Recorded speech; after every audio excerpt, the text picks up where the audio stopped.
CEC BRVD Entertainment presents Scorpio Cinephiles with Rick and Blaine.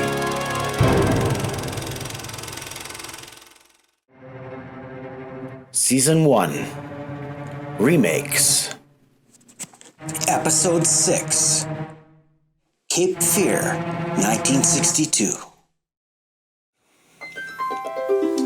Hello and welcome movie and film enthusiasts to the 6th episode of Scorpio Cinephiles.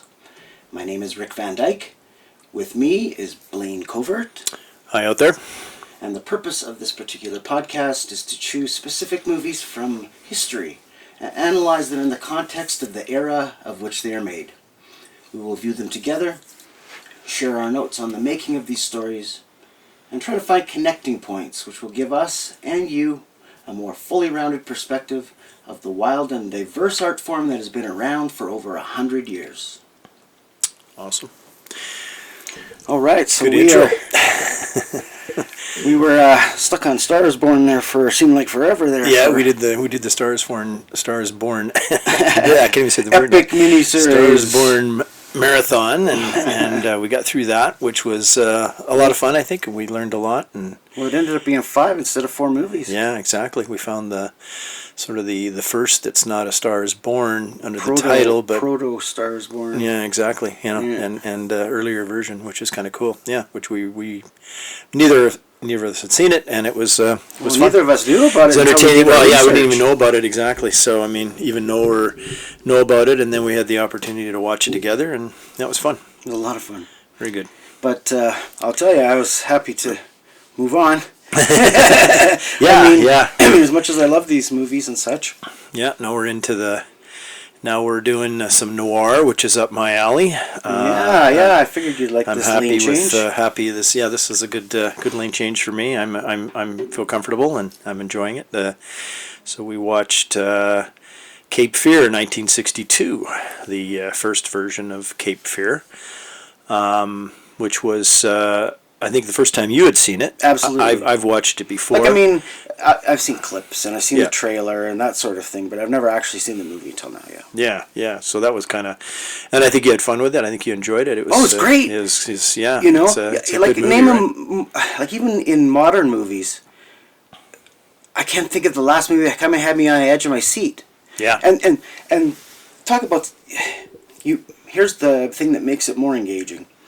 If you're able to put aside the fact that you've seen the remake, you know the story, you know it's story in film history, you know you've seen parodies and such of this of the movie, Simpsons and whatever, right? So you've seen everything but the movie itself, and so by the time you see it, and you don't realize how impactful it is and engaging. Yeah.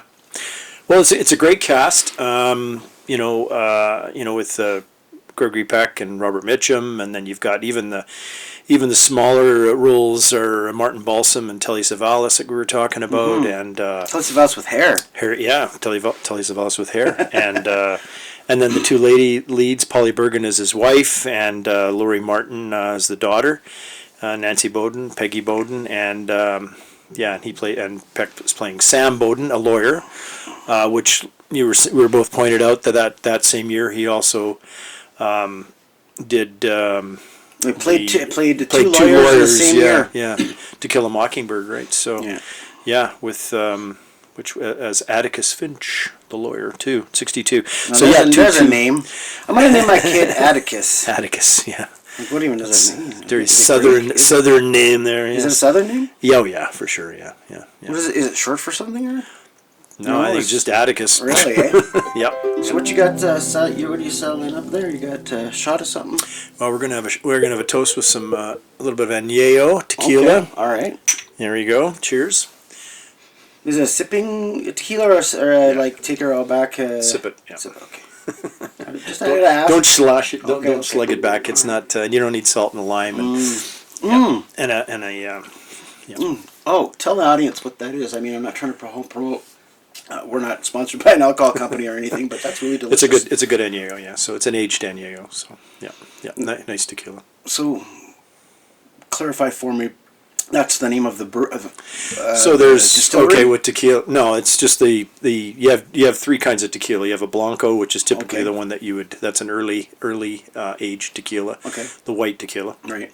which can be good or can be bad depending on the Purity of contents, or well, no, depending on where you're getting it from. I mean, some of those tequilas, depending on who's making it, it can be good or bad. And then you have a reposado, which is a little more aged, a little darker, and then the añejo is aged longer and it's darker, and it has a more sweeter tones and a better flavor, better taste. So that's the one where you have to kind of remind. Well, a lot of people have bad memories about tequila, so they automatically, whenever you say, "Oh, we're drinking some tequila," they go, "Oh my God, I had they had this memory, a bad tequila story, bad tequila story." Exactly. So, then you have to kind of like I just said to you, you need to sip it. You need just to kind of it's like a good cognac or brandy. Yeah. Now, there's a difference between an agave and a tequila, correct? Well, agave It's the is the same plant that it's ingredients, made but from. You have a blue agave is your better agave, of course, which is what And tequila is just the area from which it's made, Yeah. right? Just Yeah. like champagne is sparkling wine, but to a specific region. Yeah, and there's a lot of different areas where your tequila is produced for sure. Well, it's very And delicious. the agave's grown. Yeah, but cheers Salute Yeah. to our Cape Fear episode. to Cape Fear episode. Yes. Yeah. Now, So anyway, this is heavily influenced, like, from Hitchcock, it seems. yeah, like J. Lee Thompson is a pretty good director. It's based on John D. MacDonald's book, The Executioners, which was changed. Gregory Peck's company produced it, and he changed it to. Well, he wanted Robert Mitchum, did he not? Oh yeah, he definitely wanted Robert Mitchum. In fact, they chased after him, and he turned it down initially at first, and agreed to do it because the producer sent him a case of bourbon. He did drink tequila in his latter years. Yeah, in some interviews that you watch with him, he's having tequila, but he was a bourbon drinker at that point, and sent him a case of bourbon and flowers, and he called the producer up in the middle of the night and said, "I've smelled the flowers, I've drunk the booze, I guess I have to do the picture." There you go. So, But Mitchum did, he's genuinely creepy in this. I really like Mitchum. He's one of my favorite actors.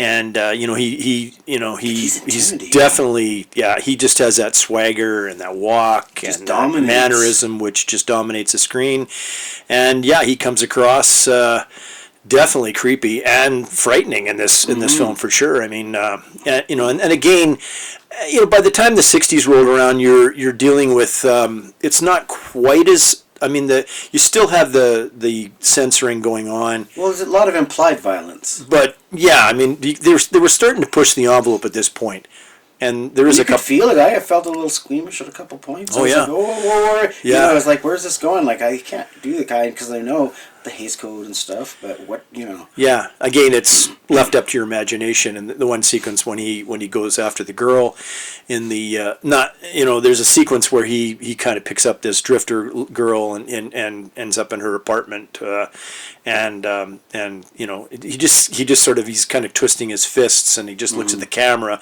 and then the door closes and you had mentioned, I think, that I wasn't aware of that. Yeah, I might have heard it on another podcast or something. I don't remember, but I just remembered this little nugget of information. I didn't see anything of it when I kind of was doing my research here, but the story goes, take it as you will, that on that scene when he grabs her and they go behind the closed door, and there's like this pause, and it's like there's no soundtrack. It's just kind of like nothing, and it just seems to hang there. Yeah.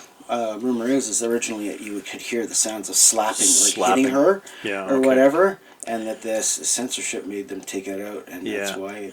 Yeah, because you kind of see a really brief moment where you could see the arm up in the air, and then go down, but that's it, right? And then, but it's just between the French door kind of a thing where you've got that little bit of a gap, or it's sort of you can see. Yeah, but and then it's all then from there on. And then when the detectives arrive and and then they pull her up to the side of the bed that she's got this really good welt on her eye and so pretty scary stuff for sure. Yeah, he was and Mitchum. I mean he didn't. he was definitely did a lot of film noir, real good classics like Out of the Past and Crossfire. The earlier days, He's actually, got that big Mitchum jaw is. that looks really good with shadows. Yeah, exactly. Yeah, and he had the swagger and he had the look and just he could dangle a cigarette in his mouth to that no one else could do that, and he just had that appearance. Yeah, and he started out early, and he actually worked in. Oddly enough, in Hopalong Cassidy's westerns. That's where he started off in Hollywood. I can see it. He seems like the rough and tumble. Thrown by a horse many a time, and apparently, back in the day when you didn't have a stunt double and you just did all that stuff, and but yeah, but then he kind of in the 40s and 50s he made a lot of really good some of my favorite film noirs for sure. And well, like you said, a couple. So like Out of the Past is a classic, which was remade Against All Odds. Okay. That's Out of the Past. Was remade with Against All Odds. Crossfire deals with it's in the military, and he's working together to try and bring.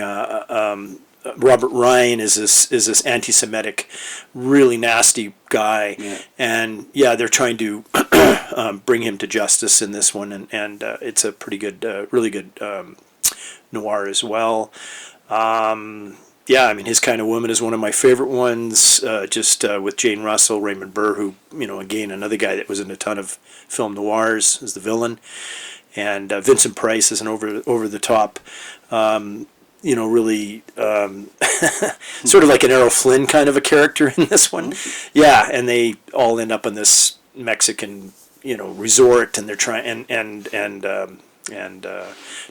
he's trying to save the day. Anyway, if you get a chance, watch His Kind of Woman. It's if it turns up on TCM. So it's like a romantic comedy. No, it's straight film noir, but it's just you've got the just seemed comical. The Vincent Price character is very comical.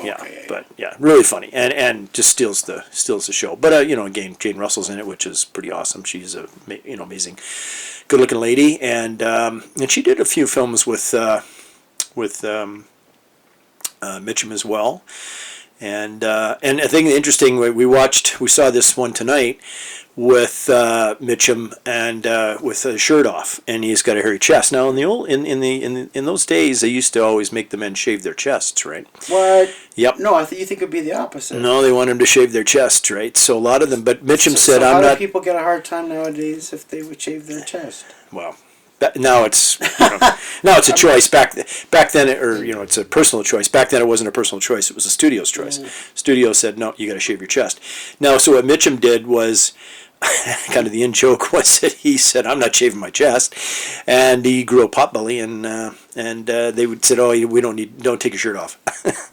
But in this one, you get to see him with the shirt off and a hairy chest. But anyway, it's just some little bit of tidbit there for you, and yeah.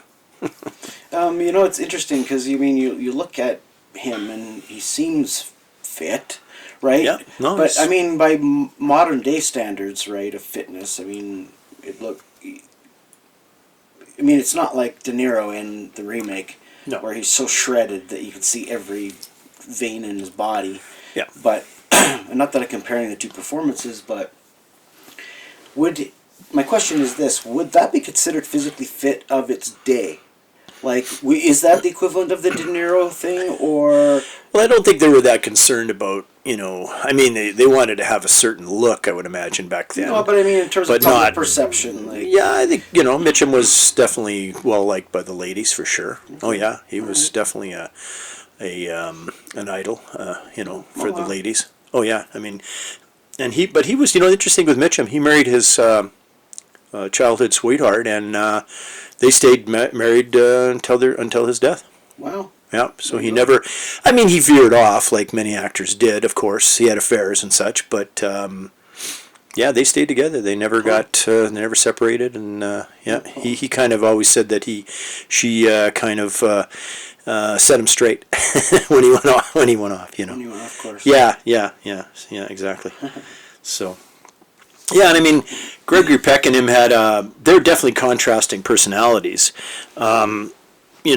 Peck Peck was very meticulous in preparing for his roles. Mitchum could care less, right? He just, but he was he had a photographic memory.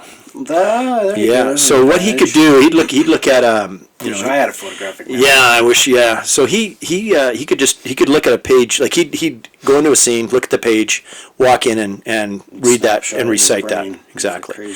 And one of the stories that came up at in the film noir, in the Arthur Lyons Film Noir Festival, which I have gone to for a number of years in Palm Springs, was that during the Second World War, because of this skill that he had, they used he was used to relay information to intelligence regarding aerial photography of enemy installations. Wow. Yeah, which was never really that never came out at the time, of course, and not till many years later. Yeah, that people became aware of that. Huh. Well, there you go. But yeah, interesting. Now, did character. they know each other? Like, had they worked together or anything previous to this? The two of them? No, and there's a certain amount of rivalry there too. Because it's interesting. Well, as a producer of the movie, Gregory Peck supervised the editing, and he took no advantage to put his character ahead of Mitchum's.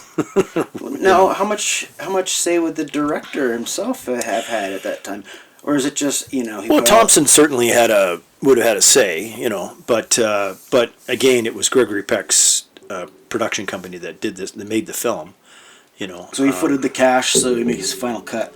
Yeah, and there's a quote from Peck that said, I had given him the role and had paid him a terrific amount of money, and it was obvious he had the better role than I. I thought he would understand that, but he said he apparently thought he acted me off the screen, and didn't think highly of him. He didn't think highly of him for that. So. Well, yeah, that sounds like a rivalry. But, I mean, that's egos, though, right? Well, yeah, you got two really, really big stars, of course. And they were at the height of their stardom at that time, right? Yeah, I mean, the 50s. I mean, they were, they were definitely. I mean, they were big in the 40s and 50s, and yeah, they were both very acknowledged and actors at this stage for sure. Yeah. Mm. Yeah, they were like two big, it was like getting two really big stars in a film at that point. So yeah, I mean, you're gonna have a bit, but again, it's interesting when you listen to comments or you listen to interviews with Mitchum and that. He kind of had a carefree idea of acting. He didn't, there was no method acting. He just walked on, read the script, that he needed to do that day, or page from the script, and did that scene, and then went home or had a drink. Yeah, but the thing is, there's sometimes people can criticize an actor for being not deep enough. You know what I mean? Like shallow performances and whatnot. But sometimes performances are done that way on purpose, right? With intent. It's like, what are you trying to portray as an actor? Yeah. Like, you know what I mean? And some actors, they can just, they go in, if they've got the lines memorized already, right? Then all they have to do is think in their head is like, this is the character I prepared and this is what I'm going to do, right? It's like they're able to like just become that character and then just come out of that character. Some actors have to go so deep. Yeah, some actors that they have a hard time, taking themselves out of it. Yeah. And then you got some people that are just like these old-time veterans, right? These actors that have been around for 100 years. And they just come in and they just pretty much know the day of, and then it's just they do it, and then so effortlessly. Yeah, no, he definitely did this effortlessly. That it doesn't seem like acting, right? No, I mean, he comes across as the accent, the southern accent. Oh, for sure. All that kind of stuff is even De Niro pulled bang the on. accent. I noticed De Niro pulled the accent for his version from there. It was the same type of accent. Kind of keeping the same kind of accent, yeah.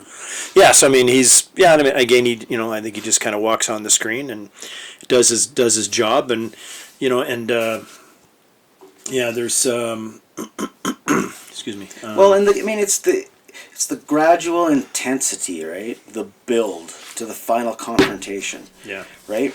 And it's like at never at any point do you feel like we're spending too much time on the courtroom because he's a lawyer and it's all to do with the case and stuff. Mm-hmm. Because, I mean, there would be a tendency for a writer or a director in adapting a movie or a story about incarceration and a lawyer and stuff. You would, tend to dwell a lot on that aspect of it, maybe show the case itself, of how he got locked up and, whatever, to make it more so. But it being more ambiguous and just getting on with the story. Getting right into it. Like all have a couple lines, and it's efficient in its storytelling. You know there's a rivalry. You know what the scoop is, right? He's bitter about his year. Like, he even says it in the dialogue. He's like, 8 years, of misery or whatever, waiting to... 8 years waiting, yeah. Right. Well, I think J. Lee Thompson is a director that just gets to the... He doesn't fool around. He gets to the gets the action gets to the suspense, the action, shoots it along at a good pace. And he made some other films. He made a couple films with Peck, right? So he made Guns of Navarone with Peck as well in '61, and he made McKenna's Gold in '69. Also with Savalas, Telly Savalas is in that one as well. And then in the 70s and 80s, he worked almost exclusively with Charles Bronson, and who was his director of choice. And they did a lot of films together, including Guilty Pleasure of Mine, The White Buffalo, 1977. Not very many people know of that movie. And matter of fact, I think you're the first person that I've talked to that remembers or knows of that movie. Yep. Now, in my research, of course, I found out about it and everything. But growing up, it was a movie that came... Sorry if I'm taking over here. No, go ahead. No, I just I'm curious. I was young, and I'm a teenager or something, and I'm watching late night TV, and this old movie comes on, and it's Charles Bronson. It's like, what is this, right? And he's hunting this giant white monster bison, bison and... Yeah, like a bison, white buffalo, I mean, and it was just the way they shot it was just so epic, and because I didn't see the beginning of it, it was already partway through. I didn't know what it was called. Oh, okay. Right, and of course, before the internet, is like, you'd always be like, this movie, right? Yeah, you're asking all your friends, and I remember that. You watch a movie. Did you see this movie? There was some, and you're trying to explain the story, and they're going, and then they're trying to, nowadays you could put in, like internet, White Buffalo movie, and it's like bang, it comes up right away, Exactly. right? But back then, back in the day, we had to kind of.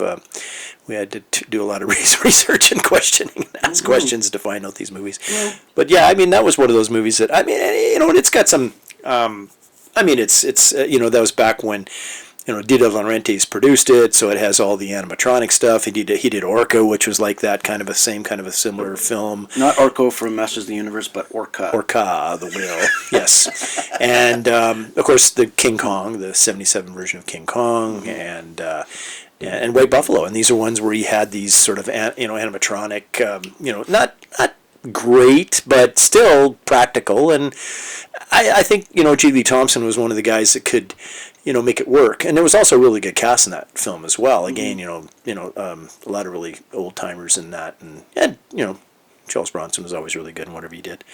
And I think he also did one of the best of the Death Wish sequels as well was J. Lee Thompson as well. So, I'm not sure which number, but he did direct one of those, and that was also a one of the best of the lot. Did I tell you Charles Bronson is still making movies? Yeah, you were saying that was weird. Yeah, you can fill the listeners in on this because this was news to me today as well. Anyway, yeah, this was really strange. So scanning through.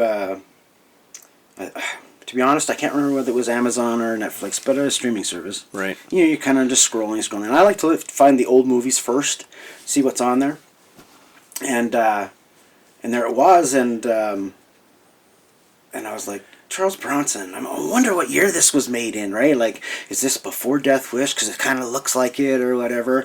And I go to check the date of the year of the movie that it's made, and it's 2020. I'm like, what? what? No way. So I typed in the production company into the Google search, and lo and behold, there's these guys, and they're making movies with a Charles Bronson lookalike. He looks exactly like him. He's nowhere as good an actor. I'll say that right now. Of course. But in terms of like, just has the appearance, like, right? head to toe, like Madame Tussauds, actually probably more so looks like him than the. What if he had a little bit of plastic surgery done? No, I think they just discovered this guy. This guy just he's looks just like "Holy Charles shit, Bronson You really and- look like Charles Bronson. Here we go. Yeah, let's Yeah. make some movies. That's funny. That's There's like 3 or 4 of those movies now. that's hilarious. I think they got him running around doing stuff. Pretty funny. But anyways, getting back on track. Yeah, get back on track. No worries. That's all So good. Cape Fear. Now, wow, like the cinematography, like just the shadow work is just absolutely exquisite. It's like a masterpiece in black and white cinema. Yeah, which was what we were saying too, that they had the opportunity to make this in color, but they chose to make it in black and white, which I think was a good idea because it's the same as Psycho. I mean, if you had Psycho in black and color, it just wouldn't work. Black and white is great. Mm-hmm. And there's a lot of we were talking about the fact that these are early '60s movies, and they were. I mean, they kept them black and white, but they're just so damn good at that. I mean, the shadowing and the imagery of the water on the walls and things like that, and then of course the biggest thing is the soundtrack. Mm-hmm. Tell us about the soundtrack. Well, one of the greatest soundtracks of all time. Yeah, I mean, Bernard Herrmann is one of the greatest movie composers of all time, and I think this is. A heavy hitter for him. And famous for Psycho. He did Psycho as well, right? So, I mean, two really, again, we're talking about iconic, sort of early 60s, movies, black and white. Amazing soundtracks that are, he does an amazing, that's creepy as hell too, is the soundtrack, right? You've got a creepy, Bob Mitchum in there, but also you've got a really creepy soundtrack added in with him, like when he's looking at the daughter and things, the creepy times when he's, leering at the daughter. I mean, with that added together, it's just wow, so good. Well, I mean, there's plenty of cases in film history where the soundtrack carries the weight of a film. Like I can think of a handful of movies where the soundtracks are better than the movies themselves. Mm-hmm.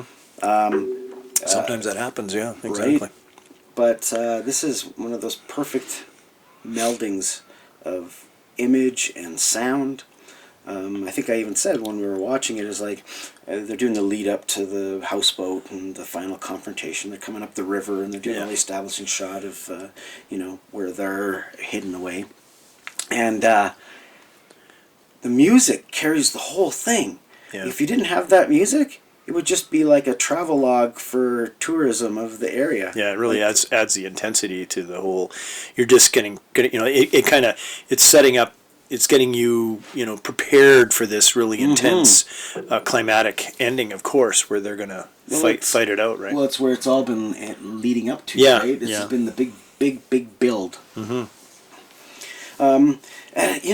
Always it seems in modern day culture, there's a tendency to have to leave things open-ended. You know what I mean? Like, oh, well, this is really big, we've got to do something else and blah, blah, blah. But this is the day when you could do a thriller, a movie, and it stood on its own. There's no potential for a sequel because we're not thinking about a sequel. It's a story beginning, middle, and end. Yeah. All the plot connections have been made. All the character arcs are complete. Yeah. And you've come, in a big dramatic circle and to conclusion. Well, yeah, I think that sequence at the end where you kind of looked at it and said, okay, if it was a newer film, it probably would have just ended with the camera, sort of panning up and away from Max Cady, sitting and the Sam Bowden, Gregory Peck, Mitchum together, and pan up and just that would be the end, right? You could go, okay, done. His last line, of course, saying, I'm going to make you rot in prison and put you back in a cage where you belong. And it could have ended that way, but it didn't. It went to the next sequence where the family is all together. They're in the boat. Happily ever after. Yeah, I mean, they kind of did that sometimes. They always sort of, okay, let's, finish it off that way. Which, at the time, I think that was the way they would. Of course, if that movie made sense to end it that way. If that movie was made today, then Robert Mitchum's head would be blown up with a grenade. Yeah, put the grenade in his mouth and tape it shut with duct tape and boom. Yeah. Anyway, but some long arm of the law joke or something. Yeah. Yeah, but let's talk about Gregory Peck. Yeah. Like, I mean, the man was a legend for one throughout film and I mean all levels of entertainment at that time, right? Yeah, I mean, he started off in the 50s in romantic, romantic films like, Roman Holiday with Audrey Hepburn, and made epics like Moby Dick in the 50s, and then The Guns of Navarone, like I said, that he made with the same director, To Kill a Mockingbird we talked about. And then right into the the 70s with The Omen, which people will be familiar with, I'm sure, the original version, and The Boys from Brazil, which is another creep where he's a bad guy. He's creepy as hell in that one. And then even into the latter years in the 80s when he did, I think one of my fun movies that I enjoy anyway with is The Seawolves with him and David Niven and Roger Moore. Okay. Yeah, classic. Andrew V. McLaughlin directed. Really, fun. Fun action. That's the one where they're all in the berets, kind of thing. No, that's Wild Geese. But okay. but the Seawolves is kind of the same sort of setup again. They could bring back all the old boys and have them in an action film. So yeah. He's got a really great career. I mean, there's many more movies which we're not saying, but yeah, I mean, he had a great amazing career, right? So well, died at 87. I think he was still acting. Yeah, he was still probably going, I'm sure, in the end. Yeah. He did. Did he do? I know Mitchum did. Some of the no, actually, you know what? I think of the latter ones that Peck would have done was the TV, the Civil War ones that they made, the big miniseries. Ah, yes. Yeah, I'm not sure the title. The Gray North and the South. North and something along that lines. Yeah, that would have been what he would have made, because that was kind of what Mitchum did near the end too, right? He made a lot of the. He made Winds of War, which is a huge epic miniseries. Right. I think that was the highest, and he got paid quite a bit there. I think he got paid $1.5 million for that role, So yeah, which was big money but again got into TV, right? Now the other movie that he made in this, or should I say, released in the same year, was of course To Kill a Mockingbird. Exactly. Yeah. Playing a lawyer as well. Another lawyer, yeah. But he won an Academy Award for that, for Best Actor. Yeah. And that's a great role. I mean, that's one, and like you were saying that you studied it in school as well, right? So I think it's one of the. Well, I think it's a book that's read the book and then we'll watch the movie. Yeah, the original. Yeah, which is cool. Yeah, no, he was very good in that one. That's a classic movie for sure. Yeah, really good. So yeah, there's a lot of really. He's got a really good. Pedigree. Well, I'm just saying he's got a good library of film, behind him, and for a long period of time. The Blue and the Gray. Playing okay. Abraham Lincoln. There you go. So yeah, that was the one that he made. I was thinking it was one of the Civil War, because they made a lot of miniseries in the. That was probably the '80s, right? I would think. Yeah, it was. I can't. Whatever. It was. I was pretty sure the '80s anyway. Yeah. So that's a good one. Yeah. And I mean, an interesting contrast as far as acting goes, because like I said, Peck is very he's pretty he works hard and studies at the role, whereas like Mitchum is just like, yeah, I'm gonna show up, and and sometimes he's he's had a drink. They think I don't know my lines. He said one time, "That's not true. I'm just too drunk to say them." And one thing. Say that nowadays, but well, yeah, I mean, sometimes that's going to be an issue. But back, he made The Big Sleep, which was, he played the iconic Philip Marlowe a couple of times. Pharaoh, My Lovely, which was amazing. I love that movie. It's really good. We watched that in the Film Noir Festival. And he did The Big Sleep, a remake again. In England, they made this one. They put it. It was in England. That's a big noir movie. Yeah, well, The Big Sleep, the original, of course, with Bogart. And then when they made the new one, I mean, he still plays he plays the the Philip Marlowe character, and he does the narration, and he's got that really he's got that voice that really works with this character. And their story in that one was that Oliver Reed was in that film with him, and Oliver Reed was a really big drinker too, right? But Mitchum drank Oliver Reed under the table, apparently drinking a bottle of gin in less than an hour. Oy. And still going on set and nailing all of his lines. How did that failure? Liver ran away. Yes. Yeah, but he was always, he's infamous for his indifference towards acting, and it was a really funny story with Howard Hawks, that directed him in El Dorado, which is a really cool Western. One of John Carpenter's favorite films. Yeah, exactly. And telling him, he said to him, quote, "You pretend not to care, but you really work very hard." And Mitchum answered, "Don't tell anybody." So. Yeah, but I mean, that sort of flippance in terms of attitude really helps play out in his performance. Mm-hmm. Right? Maybe he was doing method and he just didn't want to tell you because he didn't want to, be pretentious. Well, apparently he's not a method actor because he did act in a few movies with method actors, and he kind of laughed at him. He said they were silly, but anyway, that's whatever. That's Yeah, I mean, prerogative. but he's menacing. He commanded the frame like you really felt intimidated, just like the characters. Yeah. Right, and I mean that's key in a performance like this. Without that sort of element of fear. Yeah. Cape Fear. But well, he'll always be remembered for this performance because he was so scary. The other film that I was telling you about that you hadn't seen yet, we screened it at the at the Palm Springs Film Noir Festival, which is The Night of the Hunter, which is a unique film because it was the only film that Charles Laughton, the actor, ever directed. Okay. And it's perhaps the only other role he gave as much to as Cape Fear as this crazed preacher who has love tattooed on one hand on the knuckles and hate on the other, and it's just a wonderful performance and really creepy too. Now that was in '55, I believe. So is that where that 1955. Comes from? Is that where that comes that's from? the first time it was used. Because now you kind of, it's like the... Yeah, it's the thing for all your... Yeah, anytime you see a biker, gang kind of guy, he's always got the love and hate. But no, that was the first time it was used. Was in Night of the Hunter, 1955. And it's interesting because the director, Charles Laughton, held him back, he said. And he said, I wanted to take it all away with that film. He says, I wanted to scare people to death.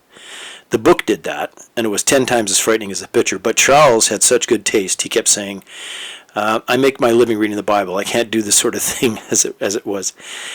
As it was pretty good, pretty scary, he said. Mm-hmm. but when you watch it nowadays, man, it is very scary. He is friggin'... Yeah. He scares the hell out of me in that film. He's really good. And again, in this film, he's very, very, very scary. Well, I think the brilliance of the performance and what makes it the most menacing is it's that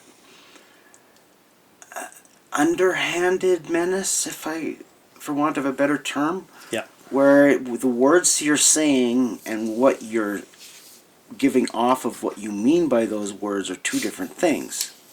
Right? It's like a dichotomy of expression. You've got and that's the sign of good acting, right? Yeah. Where on the outside, you're, look, see what he did? I didn't lay a hand. Yeah. So you know what I mean? Yeah, he punched me. Patsy, he right? plays it good. Yeah. He knows the game. Yeah. Well, he gets, and then they do make an inference to the fact that he studied law when he was in prison for the 8 years. So that's kind of cool. So he's kind of got a pretty good idea what he can do and what he can't do, what he can get away with, and he's frightening enough that when he does, Well, he's a single-minded mission, right? Yeah. It's like the Terminator. Yeah, exactly. It's like, Sarah Connor, right? I mean, Yeah, and his goal is always to go after even Peggy Bowden, their daughter, right? And that's well, I don't. You know what? I don't think that's his ultimate goal. I think his ultimate goal is to die. Because at the very end, he says, "Kill me, shoot me. That's it. I'm done." well, no, I think he said that because he didn't want to go back to jail. Yeah. He wanted to kill me now because I don't want to go back to jail, Yeah. right? Okay. And that's where you get that whole dialogue about, we're gonna, I'm gonna make you suffer, buddy. Yeah, you're gonna do time. But he's a sick, twisted individual, and again, like we said, they really couldn't show you too much back then, but they implied hard enough hard, that you know yeah. exactly what they mean. Yeah, like you know this guy is gonna try and Well, it's essentially like rape the daughter. that's and, crazy. Which like, is but, and it's all insinuated. There's nothing ever really. No. You know, and I mean that's any time where an artist is given restriction, and he can find a clever way to work around it and still convey to the audience what it is, that the information that needs to be told, right? Mm-hmm. I mean, if you can't show a murder, how do you let the audience know that they've been murdered, other than outrightly saying you've been murdered? Yeah. Right. So it creates clever filmmaking, and then you get more artistry. Right, and then you got Hitchcock and his cutaways and shadow. Expression, not really expressionist, but well, a little bit German expressionist. That kind of a filming, that kind of a look. Which again with the noir, they're famous. The film noirs were a lot of the really good film noirs are really low budget, and they didn't have a lot to work with other than a good script. Or again, good directing, good and the style of the directing, right? Because you've got little and shadows hide a lot. You're just on a set. You're on a set, and you've got to make you've got a small little low budget film, and you've got to try and make it as cool as possible, and that's where a lot of the really low budget noirs. There you watch them and you're just like, wow, you're just amazed. But and this is kind of where you see this one, with this particular movie, they're really masterfully making use of all that kind of old visual effects, cinematography and photography, the way they did it back in the earlier days of the noir, in late 40s and early 50s. Now, one thing I noticed, you'd see a movie and someone would be using binoculars. Yes, exactly. Right? So you'd always sort of see that sort of cutout type of thing on the camera lens that simulates the binoculars. Two lens, kind of, you have the two big circles, right? Yeah. And now, if you've ever actually used binoculars, once your eyes focus, it doesn't actually look like that. It actually becomes cylindrical. Well, not cylindrical, but a round image. One circle. One circle. And so when they did it that way in the movie, it kind of was like, whoa. Yeah, this is the first time you ever seen this, right? And I think this was the first time they did it, as far as I know, yeah. Because, I mean, even in my movie, I used, had binoculars and used the binocular template or whatever. Right. When we were editing it, my buddy says to me, he's like, we could lose the effect. And I said, well, why? Because I've always wanted to have a movie just like that classic thing or whatever. And he's like, it's mostly circle in real life anyways. And besides, if we just get rid of it altogether, then we don't have to worry about it at all. And still, the information is exactly the same. Yeah. And plus, we're not restricted by the cuts too. Right. Because you've got a close-up, and then you've got a pull away, and then you've got another close-up. But not all could be attributed to being seen through binoculars. Yeah. Right? It's not like you have a zoom lens on it or anything, right? So you got to cut away anyways. So you just said get rid of it altogether, and then that's how that ended up being that way. Yeah. No, it's a good point. Yeah. That was kind of cool. Though we both kind of talked about, when we were watching it, saying, "Oh, this is interesting," because of and as far like I say, you're saying, "Oh, is that the first time they used this?" And I'm like, I think so. Well, one thing I found interesting too is that in terms of the lighting. Like, there were these shots where they would cast the light through the glasses hanging off the bar, like hanging upside down. And they were kind of like almost projected onto the actor. And I was just like, wow. wonder if that was intentional, you know what I mean? Or that was just a happy accident, because that's a really... I've never seen that before, actually. I'd like to steal that. It's kind of neat. No, I think these are all tricks of the trade as far as noir goes, and they've been done before in other versions. And again, because the low budget versions or low budget films, pardon me, they had to come up with some pretty interesting alternative ways to film and do stuff like that in order to get an audience, right? Oh, but it makes it... There's where the artistry in it lies, though. Mm-hmm. Right? Yeah, no, definitely, and sometimes what you don't see is more scary than what you actually see. Right? Because nothing can be more scary than what's in your imagination. Exactly, yeah. Well, and again, that's we were talking about that too. Back then they had to kind of rely on setting up a scene, and letting the audience imagine what's going on, what's happening, and they were excellent at that. I mean, they did a good job with it, right? Yeah. Well, another movie with a unstoppable villain leading up to a final confrontation, it just happened to be amphibious, but aquatic. That would be Jaws. And the reason I'm pulling that reference in is because, in the same sense, you have inevitable lead up, but the heavy lifting is all done by the soundtrack. Yeah. Right? And this one, like, can you imagine Jaws without the... Well, exactly, yeah. There's Right? you're never going to get the same It's just people effect. swimming with their legs in the water, otherwise. Yeah. Otherwise, people are scared. And then you get that tension builds in the theater because of the soundtrack, right? And the same with this one, the tension builds because of the soundtrack. Absolutely. Even in small scenes where they're just heading that way, heading to the houseboat on the With this feeling of dread. It's just this, that great soundtrack from Herman that just, dread. There's all that dread and suspense is all in the soundtrack. All in that music. Exactly. Yeah. No, did you ever collect soundtracks when CDs were a thing? Well, I go back to vinyl, so I have a lot of vinyl. I had a lot of vinyl. I have a lot of vinyl. I have a lot of vinyl soundtracks. Yeah. I mean, yeah. No, because we were talking about Bernard Herrmann. Yep.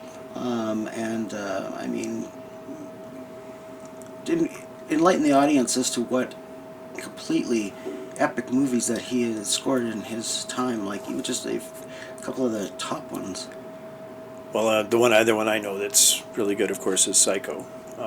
Those are the two. I think Psycho and this one are probably the two most notable soundtracks. Other than that, I'm not too sure, to be off the top of my head.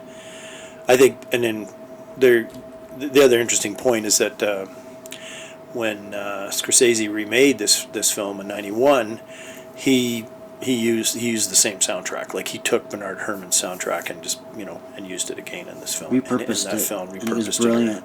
Yeah, that shows you how good a soundtrack is if they put it in a film 20 some odd years later. Yeah. Now, Bernard Herrmann's first film score was for Citizen Kane.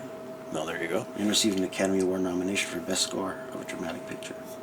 Just to give you just a glimpse into the pedigree. Well, there you go. I mean, that's another, considered one of the greatest films ever made, right? If not the. No, I'm not one of those. But I know those certainly guys. a lot of people. I don't get me wrong. That movie is so revolutionary in so many aspects. That Well, it's again, mind-boggling. it's all the way they filmed it, right? I mean, he cut holes in the floor and put the camera in the floor to shoot up, and he did all kinds of stuff that was completely out of the ordinary, right? In order to get those unique shots. Right, and then there was all the Hitchcock stuff he did with them. Yeah. Well, I mean, besides Psycho. Herrmann did. He did. North by Northwest, Vertigo, Exactly. Birds. Yeah, he did Birds as well. That's the other one I was thinking. I forgot about that. Birds. Yeah, another good one too. Still right? don't get the ending to that movie, but. Well. And then stop.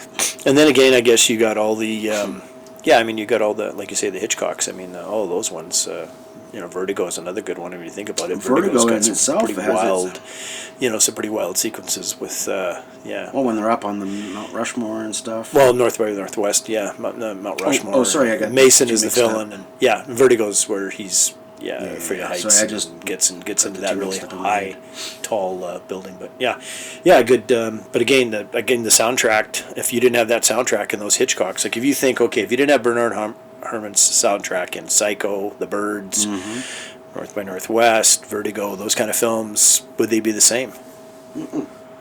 Not close, right?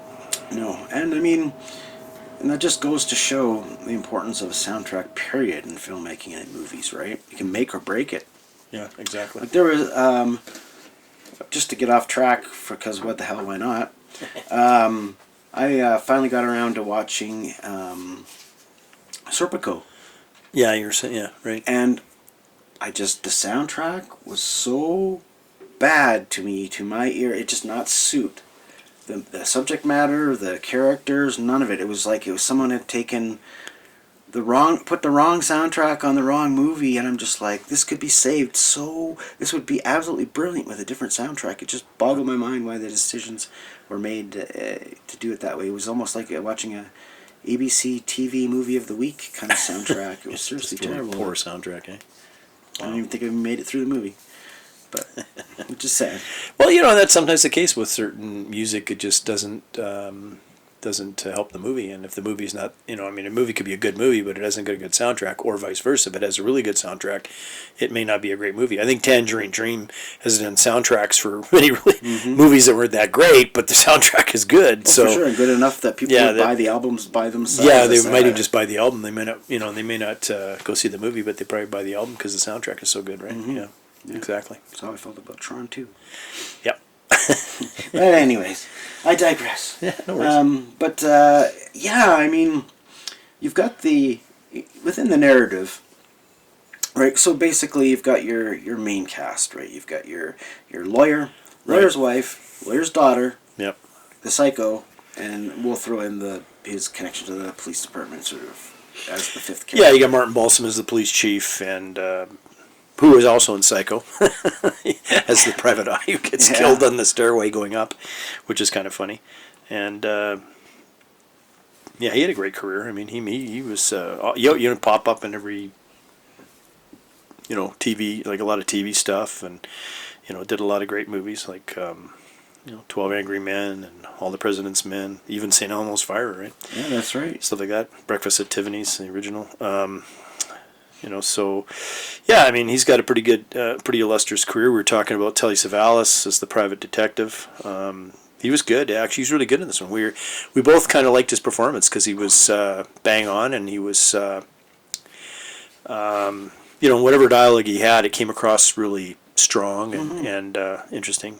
Neat guy. We both said, we both liked him as Blofeld in On Her Majesty's Secret Service, and and a lot of people seem to shit on that movie, but I think that's one of my favorite Bonds. I think it's a good Bond. I mean, it's not Sean Connery, it's George Lazenby, but you got Savalas as Blofeld, and you've got Diana Rigg, and there's a lot of bonuses with that film. Where do people think all those super secret agent tropes, like the downhill skiing with machine guns and all that stuff, came from? Yeah, exactly. Right? I mean, it was aped in its own James Bond franchise. Never mind, every sort of spy thriller. Every other movie that has any kind of skiing sequence always has that was the first to kind of do that, right? So, there's a really good, a strong supporting cast in this one again. An exceptional cast, I think. The wife was, what was the name of the lady? Polly Bergen. Yeah, Polly Bergen. I shouldn't say the wife. It sounds disrespectful. Yeah, Peggy Boat. Well, Peggy Boat. The wife of the main character. Yeah. So she was. She did a lot of TV appearances. Like, again, you can make a living by doing TV, and she did everything from Dr. Kildare to Love Boat, Fantasy Island, and and then interestingly enough, everybody did Fantasy Island, didn't they? Well, or Love Boat. Love Boat and Fantasy Island was if you're an actor in whatever era you're going to be on this show, right? Yeah.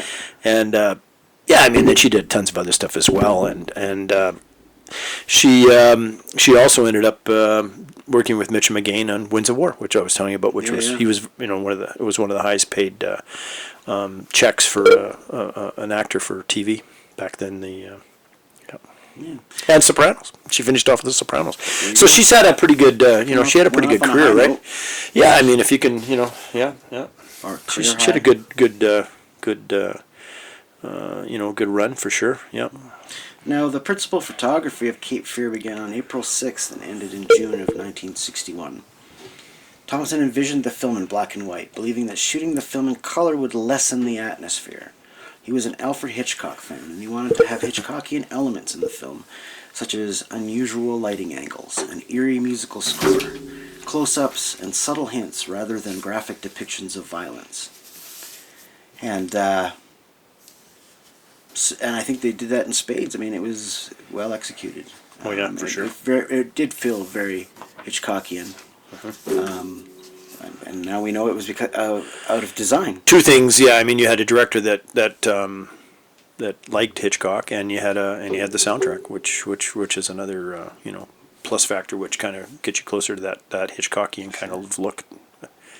Yep, on the film. Yep. Well, big score can, like I said, carry a lot of the weight of the movie. Another sort of example of that is Milius's Conan.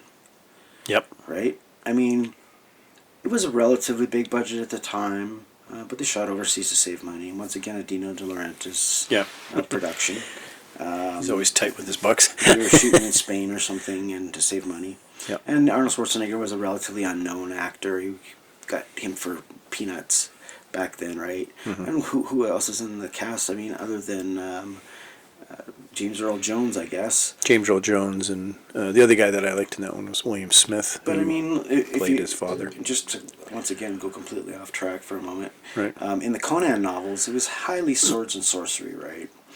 Magic was just as much as the thing. But when Milius made the movie, it was very real, as he almost played it out as historical epic kind of thing. And there was magical elements, but they were few and far between. And part of it was budget. Yeah. But that tone, if you didn't have that soundtrack, like if it had been a mediocre to, you know what I mean? I don't think the movie would have had anywhere near the amount of impact. No, I agree. Yeah. Yeah, because it was, again, Dino De Laurentiis makes, he's made some good movies, but he always has a bit of a, it's just his budgetary thing. I think it kind of weighs in on the film some points, sometimes. It can't be cheap for an orchestra. I mean, it's different, a band or a song, but I mean. No, I'm just saying that the film on a whole, but yeah, with that. But that just goes to show, though, that they were smart enough to realize that don't cheap on the soundtrack. Yeah. No.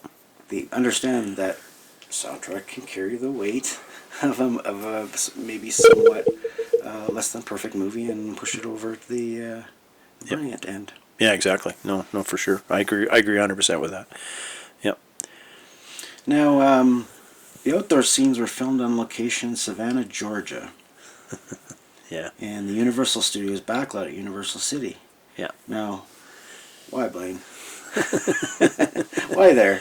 Wasn't it supposed to be somewhere else?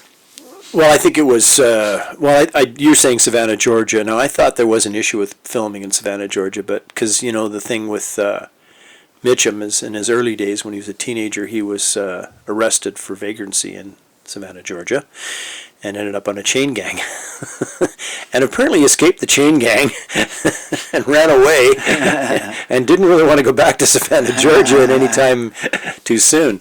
So that's kind of a So but the other thing too, we were saying. But they said the outdoor scenes. Yeah, the filmed on outdoor location scenes. in Savannah. However, the Universal Studios at backlot. Yeah, I think all the sequences. He may have been able to avoid going back there, and maybe he got it. I don't know, but anyway. But yeah. My thought in it is he just did it on the soundstage and just avoided the area. I would think that the sequences at the end were all sound stages. We were talking about that, and they could have just done the sequences on the boats going up and down, but then of course he wasn't really in the boats going up and down, so that he didn't have to be there for those sequences. So he could have actually, definitely the last sequence was on the studio backlot. Yeah, the studio backlot, which is, and I'm trying to remember that pond or whatever.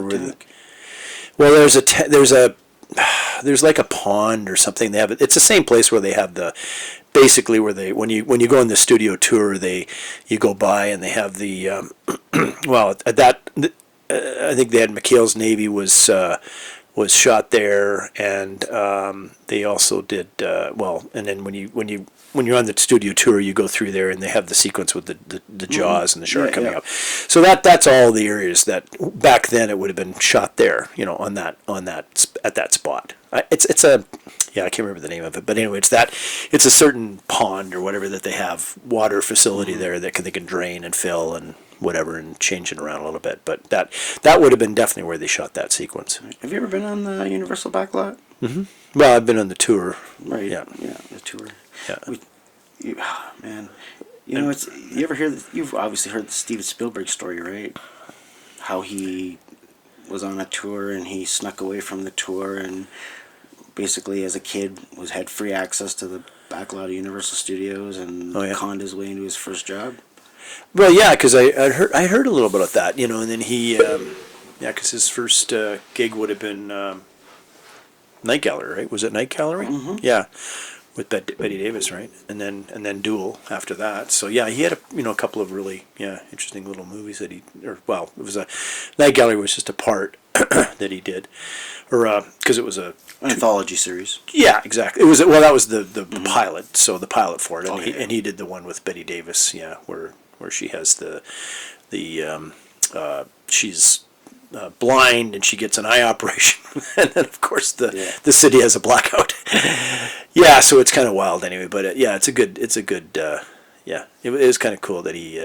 I'd heard that story. I think they embellish a little bit, but I've heard that story, and they even have that story. I think they even say that on the tour. I think they talk about that. Is it in the latest movie, the Spielberg? I haven't seen that one, so I'm really not too sure. It's semi-autobiographical, right? Yeah, that's what I've heard. Yeah, The Fabelmans. Mm-hmm. Yeah, which I haven't. I haven't watched it yet. It's one of those ones that hasn't turned up in a theater yet. So I'm curious though, if you make a movie about your life, but make it semi-autobiographical and don't have the same name or whatever, but everyone knows it's you anyways, then what's the point of the pseudonym, and why not just make it about yourself? Yeah. You just don't want to appear as being self-absorbed or narcissistic or something? Maybe. I'm not too sure. It just seems odd. Yeah. If everybody knows it's Steven Spielberg's story, and why wouldn't it just be Little Steven? I should have called it that. Little Steven. Yeah. Little Steven. It's the life of Steven Spielberg. The childhood life of Steven Spielberg. Yeah, exactly. So, but once again, going off track a bit, but that's okay because we're talking about movies. Exactly, and the talking whole point about of all the interaction and connections. Yeah, exactly. Exactly. Yeah. So, I wanted to talk a little bit about Bob Mitchum, because I think he's got a pretty interesting background. Okay. So this is kind of interesting. Like, okay, back in the 40s, there was a little bit of hubbaloo The tequila talking surrounding the arrest of Rubber Mitchum the night of August 31, 1948, for the possession of marijuana. Marijuana. After a raid on the Hollywood cottage of Leela Leeds, a blonde starlet friend. The bust caused the cancellation of Bob's appearance the following day on the steps of Los Angeles City Hall, where he was scheduled to address a gathering for National Youth Week. Laconic Mitchum served a 2-month jail sentence. When he emerged, his popularity was absolutely unaffected, and Howard Hughes of RKO bought his contract from Selznick for over $200,000. See, Selznick. Yep, there's Selznick again. We're back to Selznick again. No, like I said, like we've said, yeah. It's making those connections, and it's cool because the more information we can connect in this massive web of time. Hollywood is very intertwined. Yeah, exactly. So anyway, Mitchum always said the only difference between me and my fellow actors is that I spent more time in jail. Asked what jail was like after being released on the marijuana possession charge, this is one that always gets a laugh when I'm at the Palm Springs Festival. It's like Palm Springs without the riffraff. And according to one of the biographies, in his latter years, He was still smoking pot. There you go. Yeah, well into his old age. So there you go. Good for Bob. Good for Bob. Yeah. He Gone. And actually, Jerry Giesler got. He was the lawyer. He was called the Hollywood lawyer, and he got Mitchum off the drug charges. And he's also famous for getting Errol Flynn off of the statutory rape charges too in the 40s too. So yeah, interesting.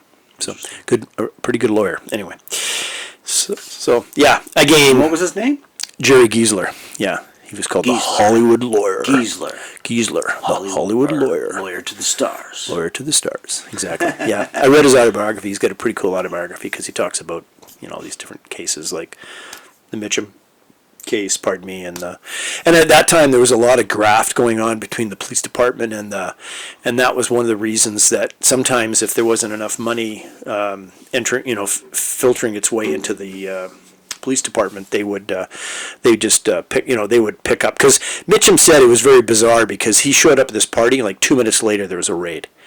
It was like bang, they were waiting. Yeah, so I mean that's kind of what happened. With Flynn, he had set him up. Yeah, it was. I mean, it was a bit of a setup. I mean, he was probably, he was definitely, after that. I mean, he was Earl Flynn, so he had a lineup of ladies, and he said I'd never asked for ID, so I didn't, I wasn't aware. But anyway.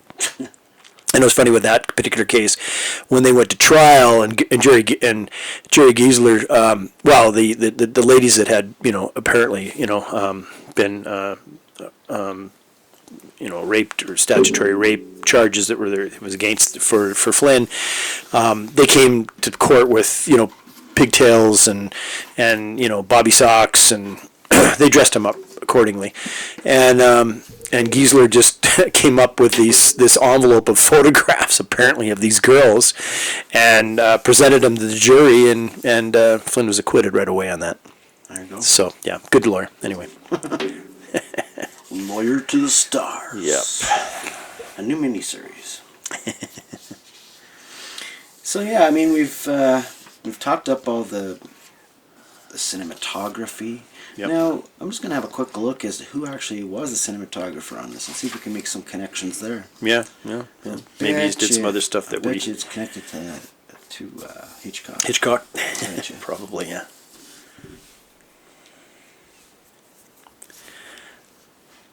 It's an interesting movie poster, eh?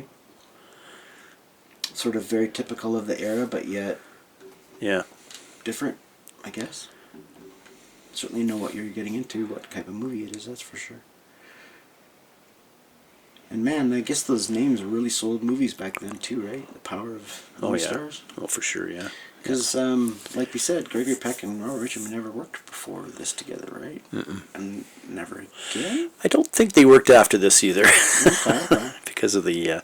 See, according to Mitchum, during the filming of the final fight scene with Peck, Peck once accidentally punched him for real, Mitchum, knowing that Peck didn't mean to, and ever the professional, refused to break character and continued filming the scene. However, upon entering the trailer, Mitchum said that he literally collapsed due to the impact of the punch, and said that he felt it for days afterwards. And Mitchum said, "I don't feel sorry for anyone dumb enough to pick a fight with Peck." And there you go. Peck packs a punch. Peck packs a punch, exactly. Yep. Yeah, the scene where Mitchum attacks Polly Bergen's character in the houseboat was almost completely improvised. Yep. Before the scene, I guess, before they filmed it, Thompson suddenly told a crew member, "Bring me a dish of eggs." Yeah. Now, Mitchum, and I found this really weird in the movie myself, but Mitchum's rubbing the eggs on Bergen was not scripted, and Bergen's reactions were real. She also suffered back injuries from being knocked around so much. She felt the impact of the attack for days. Yeah. While filming. Yeah, because he just crushes the egg in his hand, wiping on her boobs. And then he's kind of like, not quite on her boobs, but just insinuating her. Yeah, like he's going for that area, but yeah, it was pretty scary.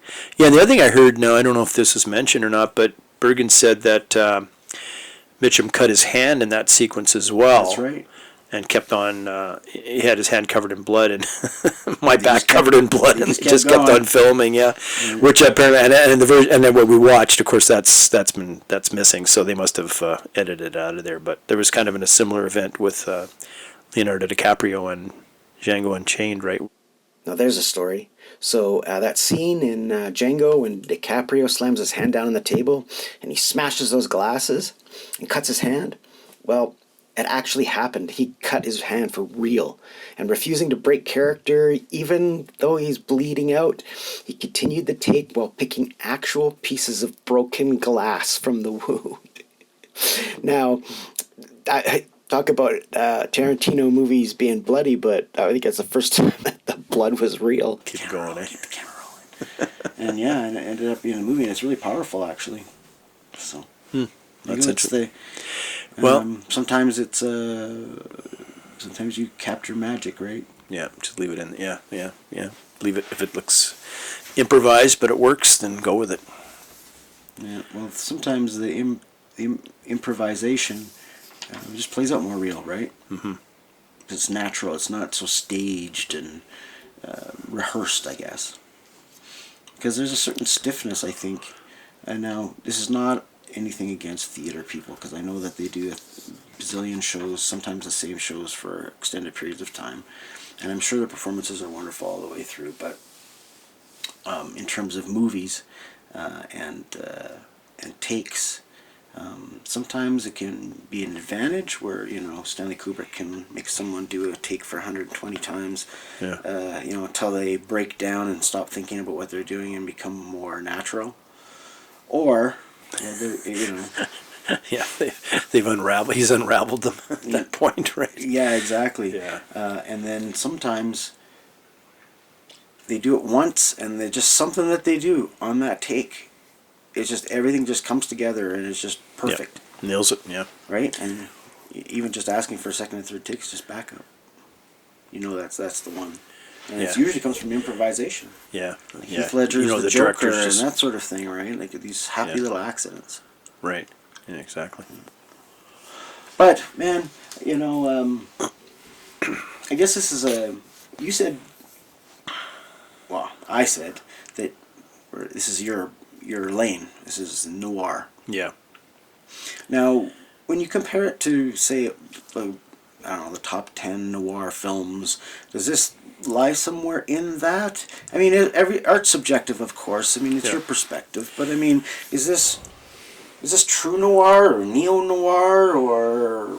No, I would say this is noir, because neo-noir, you're looking at usually stuff that's filmed in the, I would say, late 60s, early 70s, the 70s, 80s, that's neo-noir. Okay. Yeah, like Pharaoh My Lovely, which he made in 75, would be a neo-noir.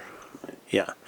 Although it's a period piece and it takes place in the 40s, so it's kind of interesting. Like they didn't, whereas Big Sleep they updated it to modern times. Right. So whereas the original was in the 40s with Bogart and Bacall. But yeah, I mean, I would say that this is one of the top noirs in my books for sure. I would think that Cape Fear is up there. Mitchum's got a huge roster of noir for sure.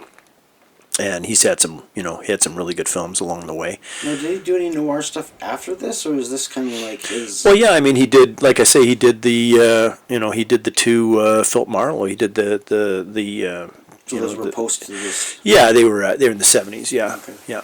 He did the... Well, I didn't realize that you were... Yeah, sorry, Pharaoh My Lovely is 1975, okay. And right. I think The Big Sleep would have been probably a year or two later. All right. So right before The Omen. Yeah. So, I mean, yeah, he did... he definitely did some neo-noir for sure. That he's... but he's known for the earlier... classics, I would say. Mm-hmm. Yeah, for sure. Now, I mean, not to suppose, because I haven't seen the more contemporary 90s version of Cape Fear in quite some time. Uh-huh. I know it quite well, because, I mean, I'm a fan. Brian De Palma. Brilliant. But I was thinking about the daughter aspect of it. certainly more sexualized than the more contemporary version. And even once again, though, it's like further over the boundaries of what's acceptable for its time. Yeah. But yet still skirts it. Like, just never goes over that line that would classify it in another classification of its era, so to speak. Well, and I think the Cape Fear, again, you've got a director that loves film noir. Scorsese, is a big film noir fan, and he does a lot of restoration on stuff. We've watched a few movies that he's involved with the restoration at the film festival, Okay. which is kind of cool. And I think he realized that try and keep it pretty close to the original for sure. Again, using the Bernard Herrmann soundtrack. We'll talk more about this, but then of course he's also got some of the original cast in it as well. He's got Mitchum and he's got Gregory Peck. More cameos a little bit. Yeah, cameos, but it's kind of nice. I mean, he's old school Hollywood, and I think he realizes that it's nice to have the originals back in his remake.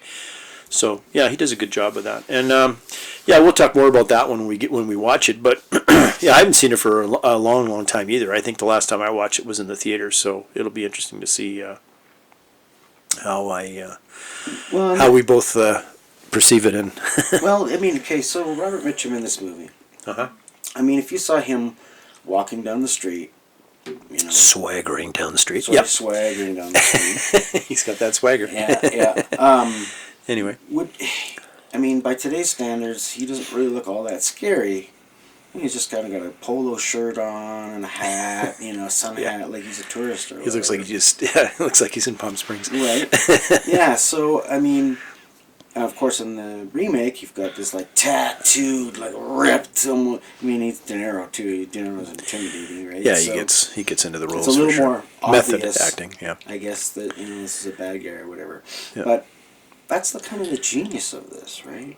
It's like the T-1000 isn't a big bodybuilder cyborg. It's someone you wouldn't suspect. Yeah, small, lean, and mean. Right.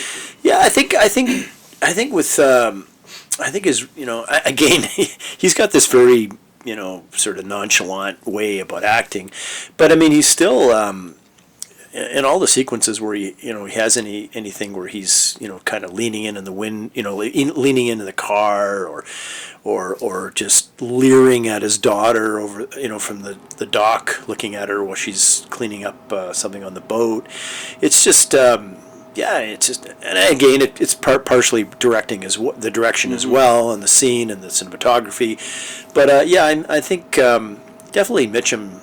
Yeah, he just has that ability to come across pretty creepy, and he's still pretty good at, even though he's certainly not a method actor, never was, as he says. But like I was saying before, him not being outrightly looking like a big, written on his forehead, evil villain. Yeah. Right. It's got to be more with just subtleties, right? Yeah. I think so too. Yeah. Right, because he's that guy walking down the street that you wouldn't give a second thought about. That's the guy that's going to slit your throat. Yeah.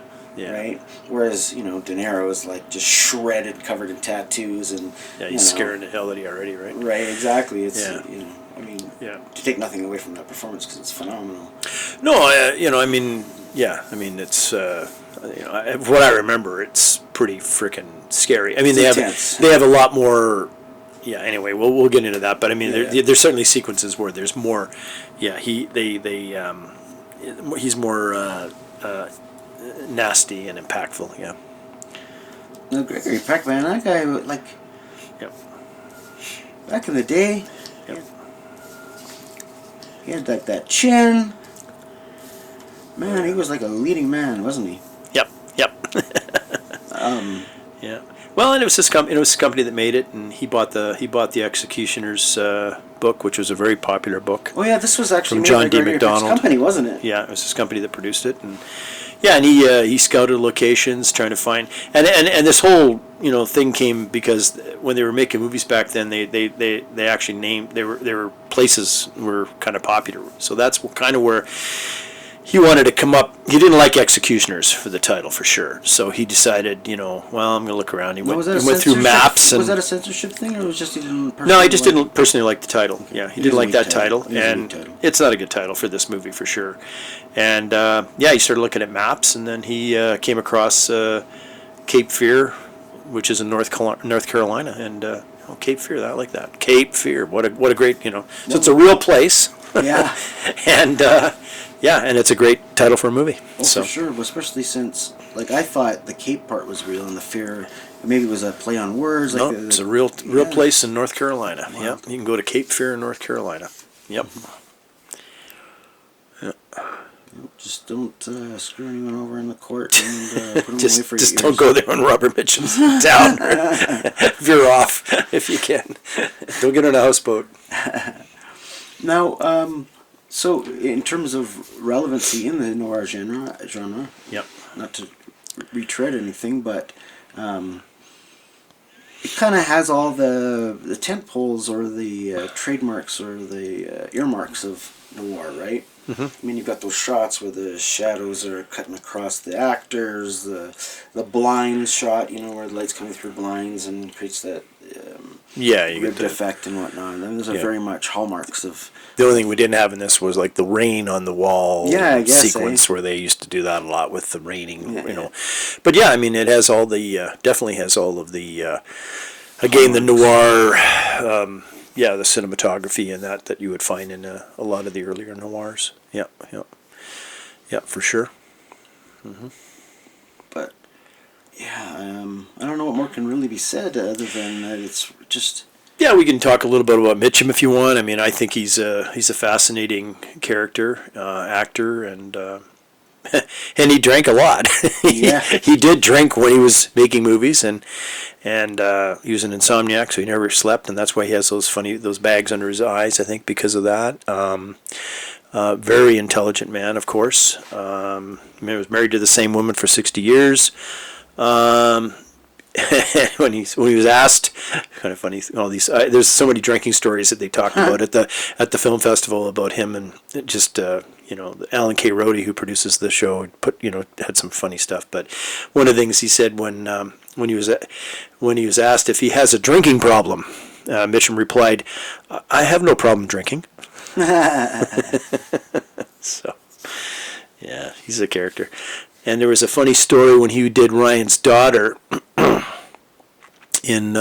he was with Richard Harris in a pub in Ireland, and they ended up it's just one of those things where Mitchum was always this tough guy in all the noirs, and so it's even like Flynn, all these guys, they always had some guy that was gonna try and best them, right? And this guy, there's a story where this little guy just kind of kept bumping into him whack, and he was like, "Okay, buddy, take it easy, right?" Yeah, and then he says, and he so he kind of related and said, "Well, really, every now and then some guy gets the hots and figures he can go home and tell his wife, that he decked that can we say the MF word, Mitchum?" "Why?" "She'll shoot him, man," Robert Mitchum said. "You stomped his ass. Why, you dirty MF. Me, I'm easy. I don't go through red lights. I don't steal." That's what Bob says. But he says, occasionally he'd have some guy that would just pick a fight, and weird. And then so he just came off as a pompous tough guy or something. I think or what? Well, he was just people's beef. Well, he was always this tough guy in films, and people always, but he himself was like, "Yeah, I'm not a tough guy. I'm not going to run through a red light. I'm not going to steal. I'm not going to, But once in a while, you'd get these guys that would just try to pick a fight with him, right? And he would just, he'd try to tone it down, and this little Irish guy kept on working on it, and eventually he kind of put him in his place, and then I think Richard Harris kind of finished it off outside, apparently. So. Kind of reminds me of that. Another heavy drinker as well, but anyway, who knows? Could have been liquor talking, but anyway, they But I can see that because I've heard stories of especially in the old days, actors that were, prominently heroic, always having some kind of bar, oh, I'm going to pick a fight with that guy, and I'll knock his lights out. And sometimes, like with Errol Flynn, it didn't work because he did study boxing, and he'd usually knock him on their ass. Yeah. But it kind of reminds me of Star is Born in the last version when they come up to him and say, "Hey, my wife's a big fan of you," and whatever's trying to pick a fight with him. Yeah, in the bar, just right? because he's a celebrity. Yeah, just trying. Yeah, like not getting their way, so they're gonna have a fight with him, right? Just to pull it back into what we were talking about previously. Yeah. But Mitchum's got some funny stories. I mean, he like the drinking stories are always funny. Another funny story says here, because he says, years ago I saved $1 million. Saved up $1 million from acting, a lot of money in those days, and I spent it all on a horse farm in Tucson. Now when I go down there, I look at the place and I realize my whole acting career adds up to $1 million worth of horse shit. Yeah. Let's talk about Telly Savalas. Yeah. Because, when I was growing up, of course, Kojak. And then he was the villain in Blofeld in the James Bond movie. Yep. Kelly's Heroes. Yeah. Another classic. Yeah, Dirty Dozen. Yeah, and even the Muppet movie. Telly, baby. Who loves you, baby? The Muppets. So the other fun thing with Mitchum, a couple more stories if you want, I can relate to you. One which is kind of unique because we are both live in Calgary.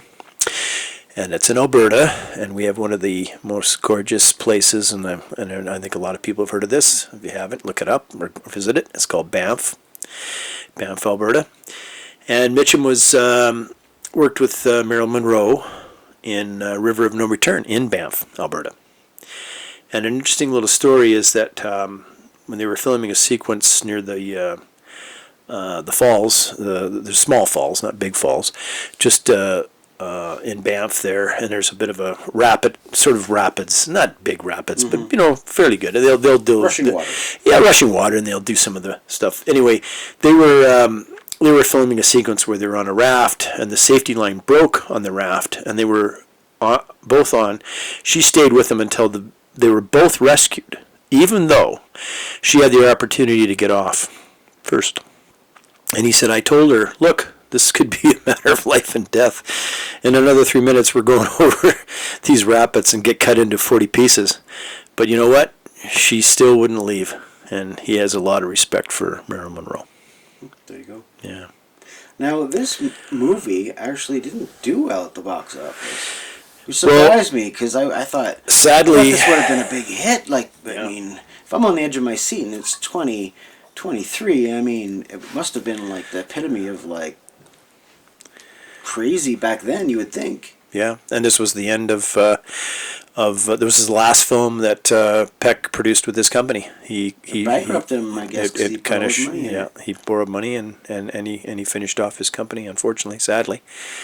Yeah, because it's one of these movies where I would look at it now and say, yeah, this is a shoo-in, right? This is it's going to make money. It's going to be a big hit, but who knew? Now, generally, this noir stuff, was it pretty much ignored by the Academy Awards and stuff? Unless it was a big high profile Humphrey Bogart movie or something? Oh, even the Bogart films were I think really ignored. It's one of those things that just didn't really. They always felt that a noir film was a B movie, even though if it was an A cast or an A film, when you had people like John Huston directing or something like that. Yeah, they always it always kind of was their a lesser of the movies. Yeah, and later on it did become. In the 40s and 50s it was typically the smaller studios that made the noirs, Monogram and studios like that, which were notorious for really low budget or PRC or some of the real low budget, like Detour is one of those films that was made on a shoestring budget, but is now considered by many directors like Brian De Palma and a lot of the directors think that's one of the best films made, right? Like a classic, right? But again, made on and they're only usually an hour, a little over an hour long, 65 minutes, 70 minutes, short running times. But yeah, I mean, it's interesting that this one didn't perform as well as it did. What was it up against? Well, I guess he would have been up against his own movie. movie. Yeah, To Kill a Mockingbird and things like that. Definitely that one. I think would have done a lot better. You know, every time I saw the judge in this movie, yeah, I kept waiting for him to say, "Shut up, Maxwell Smart." Yes. Well, I'm looking forward to next week, and we'll see you guys then. All right. And take care. Take care. Be good to you too. Peace out.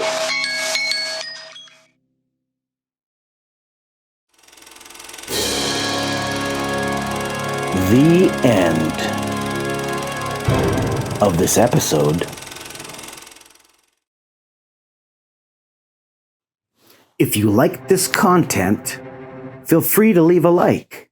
To hear future podcasts, you can subscribe, but be sure to put on your notifications, which will let you help us beat the algorithms. Scorpio Cinephiles. Copyright Scorpio TV 2023.